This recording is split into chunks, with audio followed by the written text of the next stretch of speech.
Hi, everybody, and welcome back to Sacred Anarchies, a post-church podcast. I am here with your favorite and mine, Barry Taylor. How are you, Baz? Your little introductions are always so great. I don't leave them ever. I'm all right. How about you?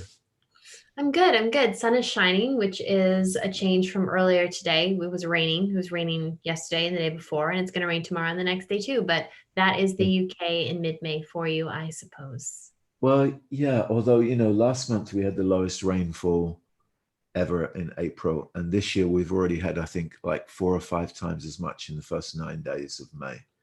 So it's been a bit brutal.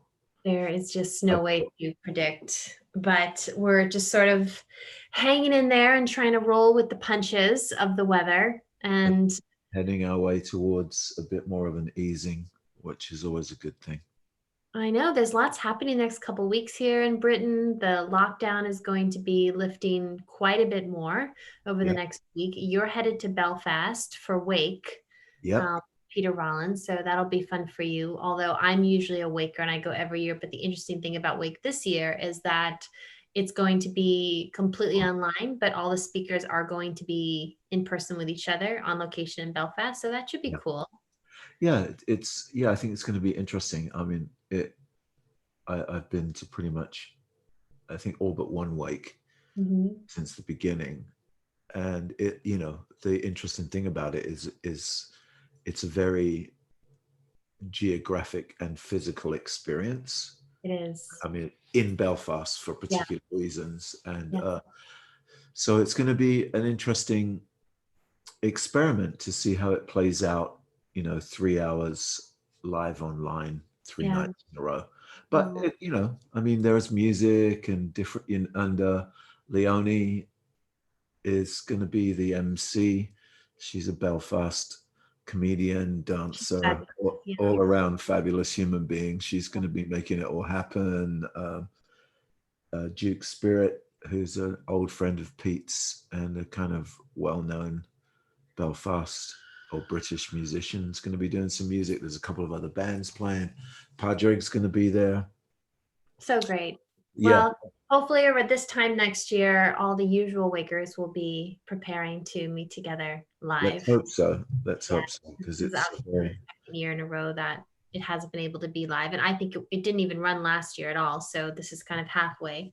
yep, and it's an interesting experiment because I think that it could have impact going forward. Absolutely. But Absolutely. yeah, Anyway, so you have a big couple of weeks coming up, and Simon and I are headed to the US for 2.5 months, starting June 15th, which seems crazy and seems like a really long time to be away. But at the same time, we have a lot of people to see, we have a lot of stops to make, and we just kind of needed that amount of time. So kind of gearing up for that. And yeah, lots happening. how are you gonna cope with all those American accents coming at you? It's more of how my husband's gonna cope with all this. Yeah, really. Simon's gonna need a phrase book for Long Island. Yeah, for Long Island alone, he'll need a phrase book. But I'm very much looking for. It's just going to be a complete cultural, immersion for him in every single way. I'm excited to go, but I'm really excited for him to meet everybody. We're going to a bunch of different places across the U.S., and so it's going to be good. That's But great. anyway, we're treating this like it's a catch up FaceTime call for us when maybe we should give the people what they pressed play for.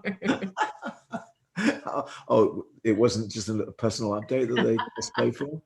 There's our personal updates for anybody who cares. But we are going to just kind of quickly throw out some food for thought there. We're always coming across really cool articles and things Yeah. that are happening out there, conversations that are being had. And recently you came across an article on vice.com. That's the platform, right? Vice. Uh, I thought it was in The Guardian. Hold on. Nope, it's Vice. Oh, maybe we're talking about two different articles then. Oh, God. Are we talking about free will? Yeah, we are. The motherboard, Tech by Vice, how who you are influences what you think is true. The Oh, conversation between the philosopher and psychologist. oh, I think I read a different one. Well, I think I might you should say, okay, everybody. So we wanted to talk about free will today. have. And we went back and forth talking about this article that we were reading that we were going to discuss on the podcast today, but apparently we read two different articles on free will. Well, I might have sent you two articles as well, I think. Well, okay, why don't you tell me the one you read on The Guardian? So I read this one on The Guardian by a frequent columnist named Oliver Burkeman. And it's basically, the title is The Clockwork Universe, Is Free Will an Illusion? And it begins with this whole conversation about this philosopher, Galen Strawson, who gets an email from somebody on his computer, obviously. And basically, it's a really horrible email where this guy basically says, "You've destroyed my life.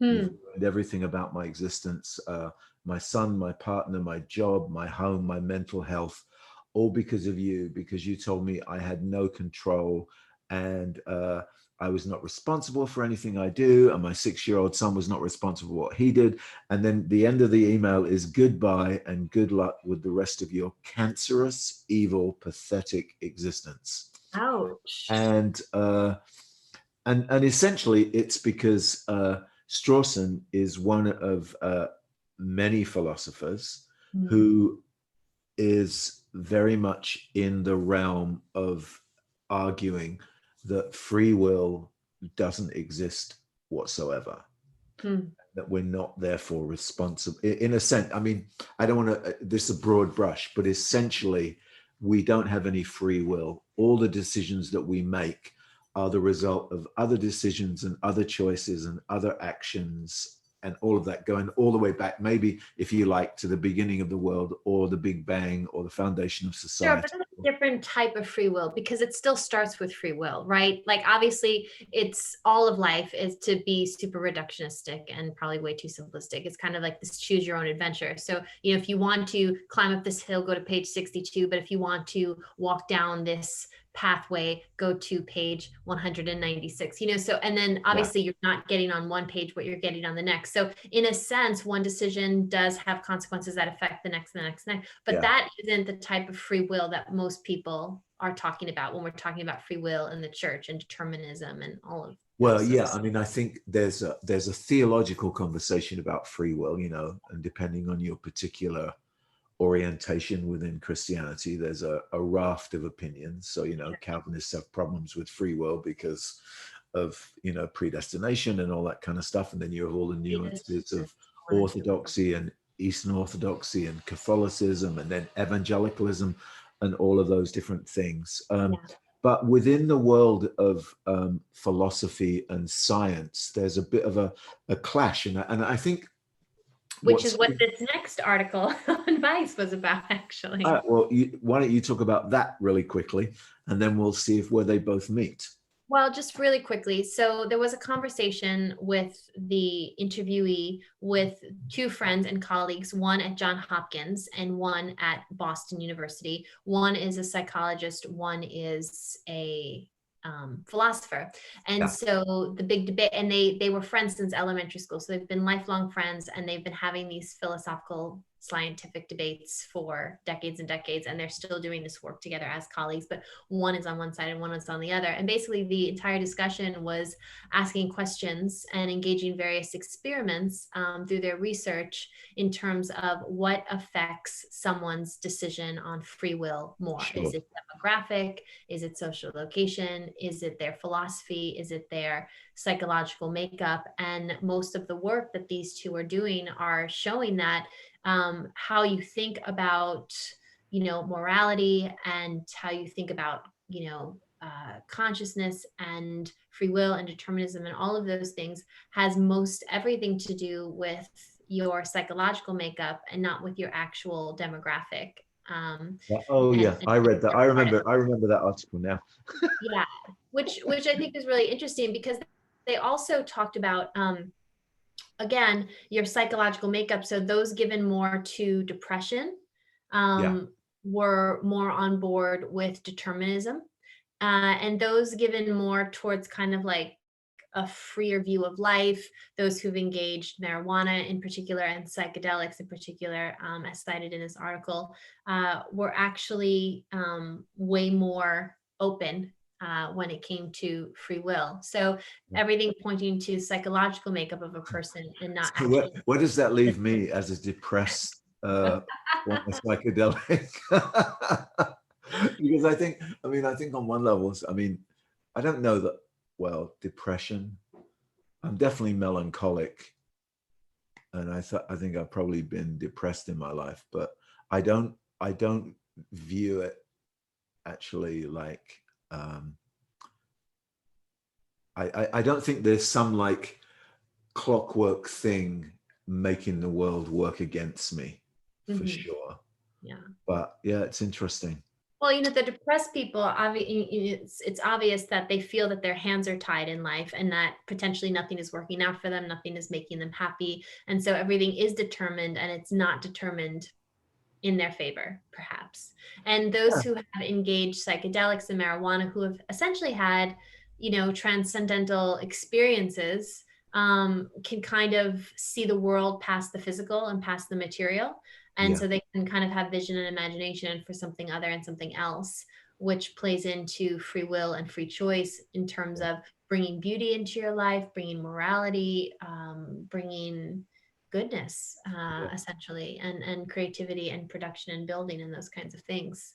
Yeah. In the article that the other article that I read, This is um, so funny. I love that we're figuring this out on the podcast that we read two different articles, yeah, but yeah, it's I know. Well, short. but even as you began to explain that one, I was like, oh yeah, I did send you that one as well. And I think I sent you that one after I sent this other one. And I think they're both really interesting because the one that you read, the Vice one, is very much about the way, and I think there's a lot of truth in that there are lots of factors that go into how we look at the world, and our temperament and makeup plays a role. The Oliver Berkman interview is a bit broader and deals more with the larger philosophical idea without the interjection of personality. But where it trips up for me Yeah. is its reliance upon science. And there's a Hmm. couple of quotes in there. Hmm. Um, he quotes very interestingly. Well, Sam Harris Yeah. wrote a book called Free Will in Yeah. 2012, and Sam Harris, interesting figure because he was part of that new atheist Yeah. group, with Dawkins and Christopher Hitchens and stuff like that. But he's a bit more nuanced. He seems a little more open to, I don't know what possibility, perhaps, I don't know. But he, called. He said that he basically sort of took this argument that free will is an incoherent concept. Mm. And in this article, it also quotes Yuval Harari, who's become very popular in the last few years with his books on the humans and stuff like that. And it said he thinks that free will is, he calls it an anachronistic myth, Mm. useful in the past but Mhm. rendered obsolete by modern data science. Mm.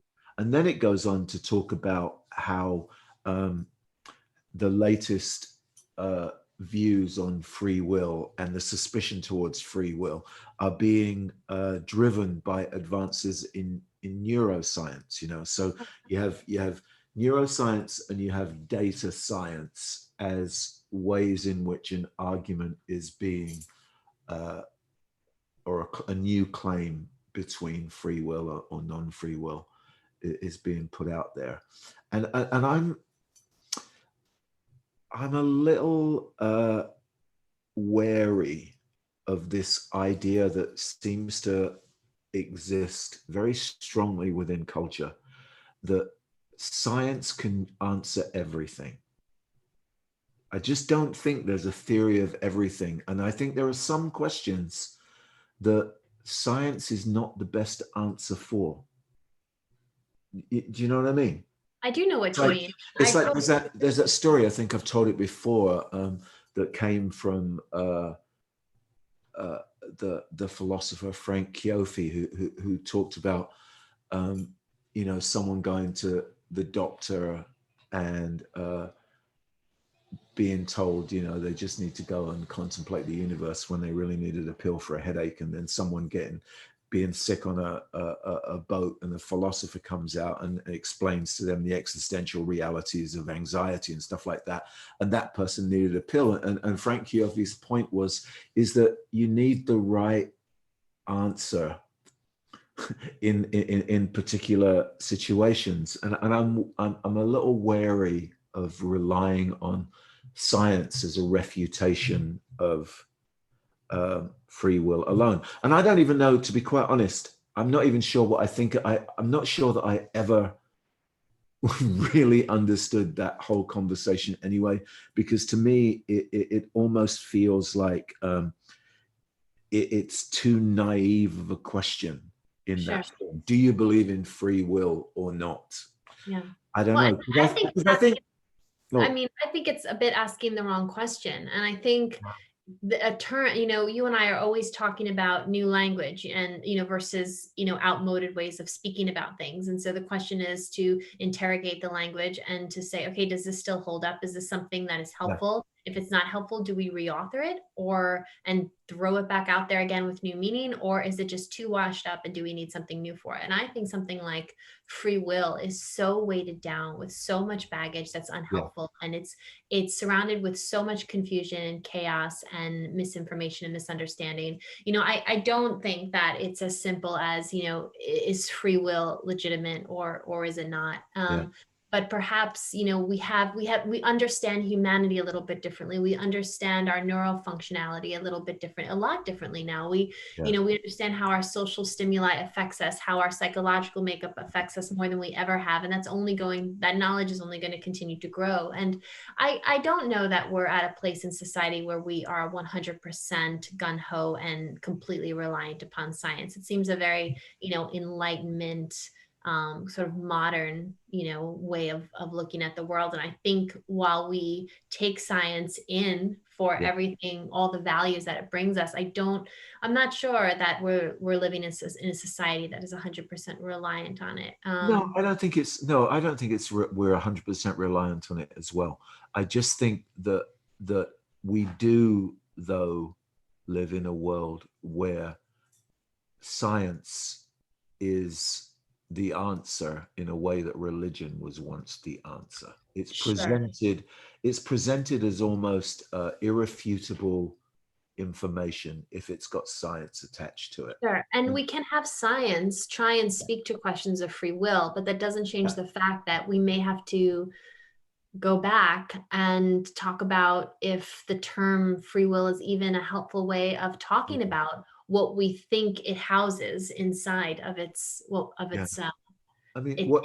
Yeah, signaling our signifier shell. And I don't know that it is, because what is free will, and what does it mean to be free as a human? What does it mean to be free to make a choice? You're never really free in choosing. Your choice is a compilation of everything that you are and have experienced up until that moment. So and yeah. and that's going down a rabbit hole if you really start to think along those lines. But it just goes to show you that a phrase like free will is misleading, I think. Yeah, I mean, what's really interesting is in this article, as it goes on, it basically talks about, because it begins with that philosopher who got that email, and then Mhm. it goes back to that, and it quotes a couple of other people, a guy from who teaches philosophy at a university in Israel, Yeah, and he actually believes that the popular understanding of free will is a mistake. But he said if someone came to him who was psychologically vulnerable and they wanted to study that subject, he'd put them off. Um, sure. and he basically Much. he's actually an advocate. He calls it he is an advocate of what he calls illusionism, and he Mm, says that even though he believes that free will, as it's conventionally defined at the moment, is unreal, it's crucial that people go on believing that, because otherwise it can send people over the edge, which I just thought was like, wow, that's because, you know, if you take this new idea about free will to its logical conclusions, basically nobody's responsible for anything, and no decision you make has anything at all to do with you. So basically, any decision that you make, even a sort of simple one of between, you know, choosing grapes over a pomegranate, is not your choice, you know. Yeah, So I mean, it's love, not a helpful relationships. discussion. I mean, even when you're talking about free will within the confines of religious discourse, you know, that still begs the question of traditional theism. And if you've moved Yeah, on from traditional theism, which, you know, the people who engage us and who listen to us and who are with us and all of the, you know, have, yeah, then free will just becomes kind of a bit of a dead end and a stuffy conversation. yeah, Um, yeah. So you know, and I think what you said about illusion and the philosopher guy, I think that's so true. There was this quote that I came across in college, and I remember it's probably packed up in a box somewhere in my container on its way over on the Atlantic. I think I kept the post-it all of these years, and I've been trying to find the author all of these years as well, and haven't been able to do it no matter how many times I Google this quote. But I came across a quote that said, fantasy is not a way of escaping reality, it's a way of understanding it.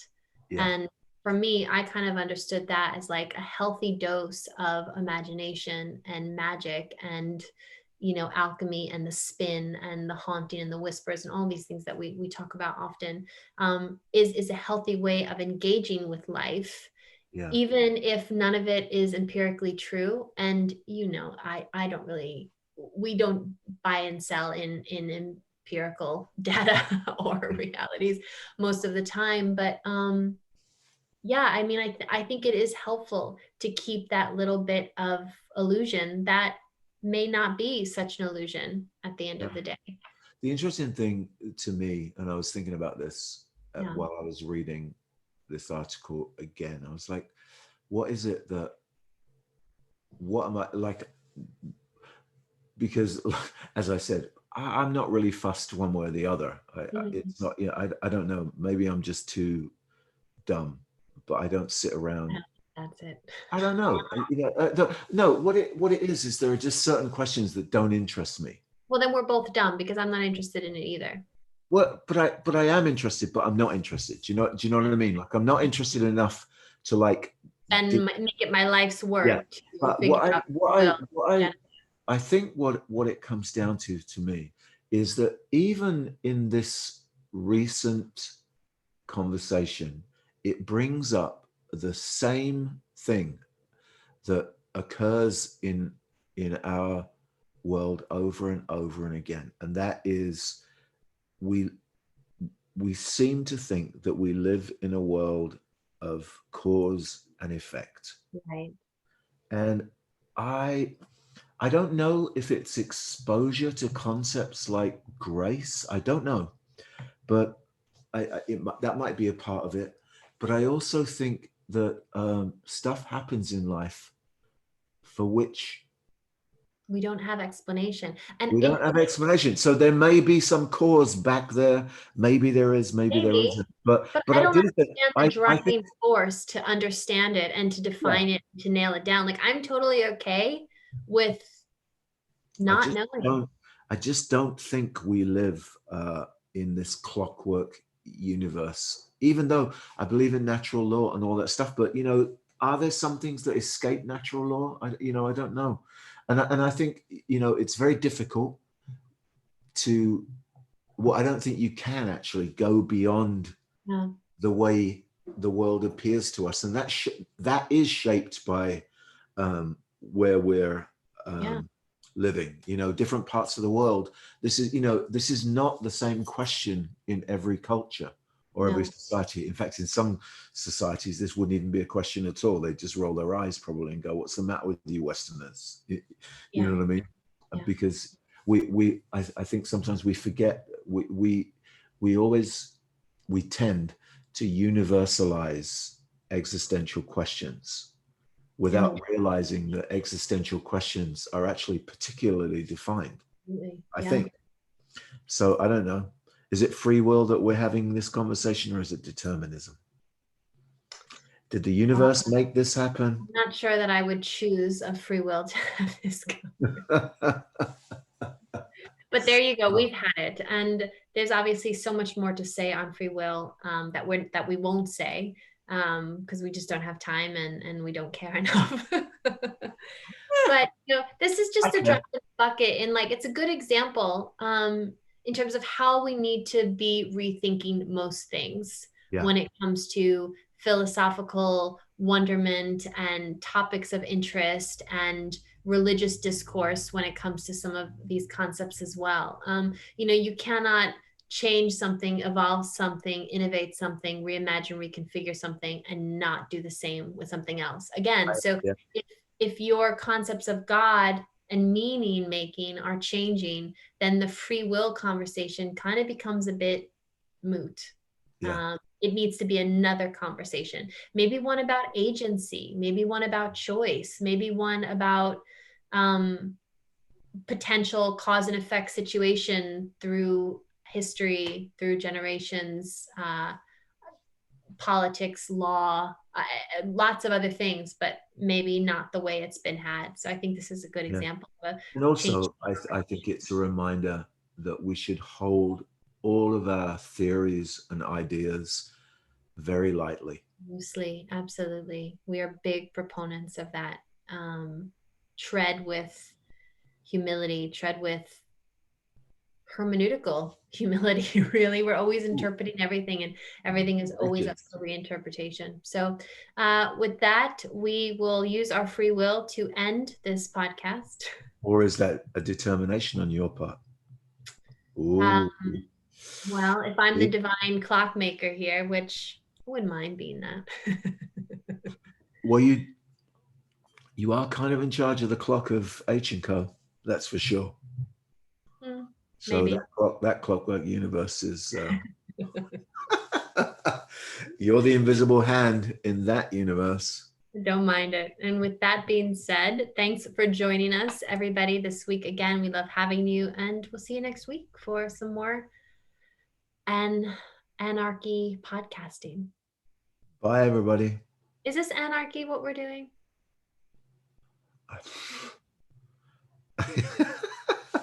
Would you say this is anarchist to have a conversation about free will versus determinism? I don't know.